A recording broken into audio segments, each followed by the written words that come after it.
வணக்கம் மக்களே. இன்னைக்கு நம்ம எந்த படத்தை பற்றி ரிவ்யூ பார்க்க போறோம்னா, குருவாயூர் அம்பலநாதையில் அப்படின்ற படத்தை பற்றி தான் ரிவ்யூ பார்க்க போகிறோம். இது ஒரு பேசிக்கலி ஒரு மலையாளம் மூவி. மே மாதம் ரிலீஸ் ஆகிருக்கு. ஆனால் என்னால் அப்போ பார்க்க முடியல. எனக்கு சரியான அப்போ அட்டென்ஷன் கிடைக்கல அந்த படத்து மேலே. நேற்று நம்மளோட ஹாட் ஸ்டார் ஓடிடியில் ரிலீஸ் ஆகிருந்தது. அதில் இந்த படத்தை பார்த்து சரி இது ரிவ்யூ பண்ணலாம் அப்படின்றதுக்காக தான் இந்த வீடியோவே.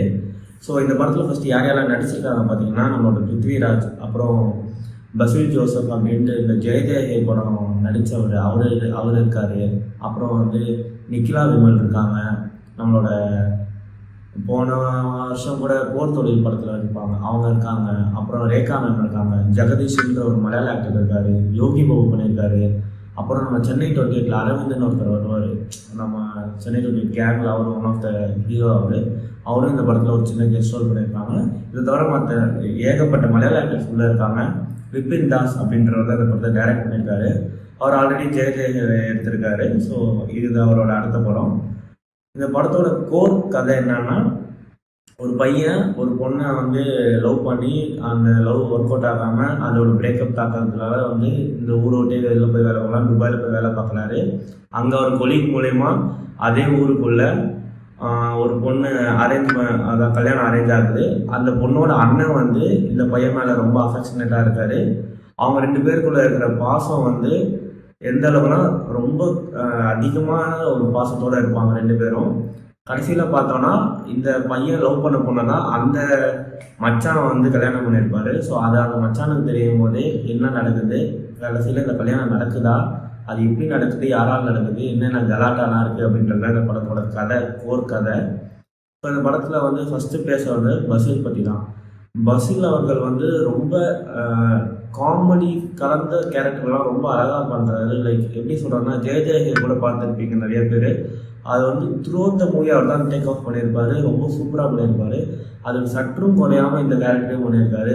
அவர் பார்த்தாலே நம்ம சொல்லிப்படுறாரு எப்படின்னு தெரியல.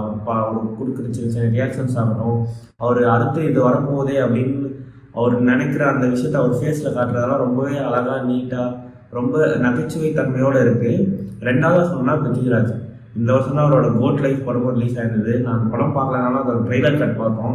அவர் எந்த அளவுக்கான உழைப்பு அதில் போட்டிருக்காருன்னு நமக்கு அதை பார்க்க முடியுது. அதுக்கு அப்படியே கான்ட்ராஸ்டாக இந்த படம் காமெடி கலந்து. இந்த படம் ஃபுல்லாக பிருத்விராஜ் காமெடி மட்டுமே ஹேண்டில் பண்ணியிருக்காரு. அவர் ஃபைட் பண்ணால் கூட அது நம்ம ஸ்லீப்பு தான் வருது. ஏன்னா இட்ஸ் காமெடி ட்ராமா கலந்த படம்ன்றதுனால ரொம்ப அழகாக நீட்டாக காமெடி ரொம்ப இன்புட்டோட இந்த படத்தை இருந்தது. ரொம்பவே ஆச்சரியத்தோடு இருந்தது. அப்புறம் நிக்கிலா விமல் சொன்னோன்னா அவங்க கொடுத்த ரோல் அவங்க நல்லா பண்ணியிருந்தாங்க. ஒரு மாதிரி அவங்க ஸ்டப்பன் மூஞ்சாக இருக்கணும், அதை அவங்க கொடுத்தா நீட்டாக பண்ணியிருந்தாங்க. ரேகா மேம்க்கும் பெரிய ரோல் இல்லை. ஜெகதீஷ் அவர்கள் எப்பயுமே சொல்கிற மாதிரி அவர் சூப்பராக பண்ணியிருந்தாரு. யோகி பாபு கொஞ்சம் தான் பண்ணியிருக்காரு, மினிமலான ரோல் தான், ரொம்ப பெரிய ரோல் இல்லை. ஆனால் வர இடத்துல கிளைமேக்ஸ் ஃபுல்லாக மாஸ் பண்ணிட்டாங்க. கிளைமேக்ஸ் போர்ஷன் மட்டுமே அந்த குருவாயூர் கோவில் எடுத்திருக்காங்க. அவ்வளோ அது செட்டாக இல்லை உண்மையாலே அந்த கோவில் எடுத்தாங்களான்னு தெரியல, எப்படி எடுத்தாங்கன்னு தெரியல. அவ்வளோ அழகாக நீட்டாக செம்மையாக இருக்குது. செம்ம ஃபன். கிளைமேக்ஸ் ஃபுல்லாக எனக்கு சிரிப்பு தான். அந்த அளவுக்கு அவங்க ஸ்டார்ட் டு எண்ட் படத்தை ஹோல்ட் பண்ணி காமெடி ட்ராக்கை ஹோல்ட் பண்ணி வச்சுருந்தது ரொம்பவே சூப்பராக இருந்தது. எஸ்பெஷலி ஒரு விஷயம் சொல்லணும்னா, நம்மளோட ஒரு பாட்டு யூஸ் பண்ணியிருக்காங்க. தமிழ் டப்பில் மட்டும்தான் யூஸ் பண்ணாங்களா இல்லை எல்லா லாங்குவேஜ்லையுமே இந்த பாட்டு தான் யூஸ் பண்ணாங்களான்னு தெரியல. கார்த்திக் சார் நடித்த அழகிய லைலா அப்படின்னு. ஏன்னா அவர் ஹீரோ தன்னோட எக்ஸை அழகிய லைலா அப்படின்னு தான் சொல்லுவாங்க. அதனால அழகிய லைலா அந்த பாட்டு இருக்குல்ல, அதை அங்கங்கே யூஸ் பண்ணியிருப்பாங்க. ஒரு மாண்டேஜ் சாங் மாதிரி பின்னாடி ஓடிக்கிட்டே இருக்கும். அவ்வளோ சிரிப்பாக இருக்கும். நீங்கள் விழுந்து சிரிப்பீங்க அந்த சீன் வரும்போதெல்லாம். ஏன்னா அது என்ன விஷயன்றது நமக்கு தெரியும், அங்கே இருக்கவங்களுக்கு தெரியாது. ஸோ அதெல்லாம் செம்மையாக இருந்தது. த்ரூ த மூவி இந்த படம் ஃபுல்லாகவே காமெடியாக இருந்தது. நீங்கள் வீட்டில் உட்காந்து ஃபேமிலியோடு இந்த படத்தை ஓடிடியில் பார்க்கும்போதே அவ்வளோ சூப்பராக இருக்கும். எந்த ஒரு முகசொலிவோ எந்த கண்டென்ட்டோ எதுவுமே இல்லை. ஃபுல் அண்ட் ஃபுல் ஃபன் மட்டும்தான் இருக்கும். ஸோ இந்த படத்தை நான் திடீர்னு ஓடிடியில் பார்த்தோன்னே சரி நம்ம கன்ஃபார்ம் இதை வீடியோ போட்டே ஆகணுன்றதுக்காக தான் இந்த படத்தை போட்டது.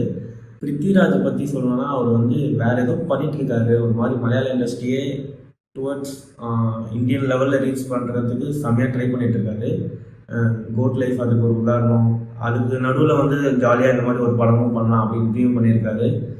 ஸோ இந்த மாதிரியான தரமான கண்டென்ட்லாம் வந்து மலையாளத்துலேருந்து வரும்போதே பார்க்க ரொம்ப சந்தோஷமாக இருக்குது. அதை பார்க்க ஓகே நல்லாவும் இருக்கே, நல்லா சூப்பராக இருக்கே அப்படின்னு பார்க்கணும்னு தோணுது. ஸோ ஃபைனல் கட்டில் it's a black Bastar movie. Already இது நம்ம பிளாக் பஸ்டர் தான் ஆகியிருக்கு. இது தமிழில் நிறைய பேர் பார்க்காதவங்களுக்கு இது நல்ல ஃபன்னான ட்ரீட்டாக இருக்கும். ஸோ மறக்காமல் ஓடிடியில் பாருங்கள். It's worth watch movie. Thanks for வாட்சிங்.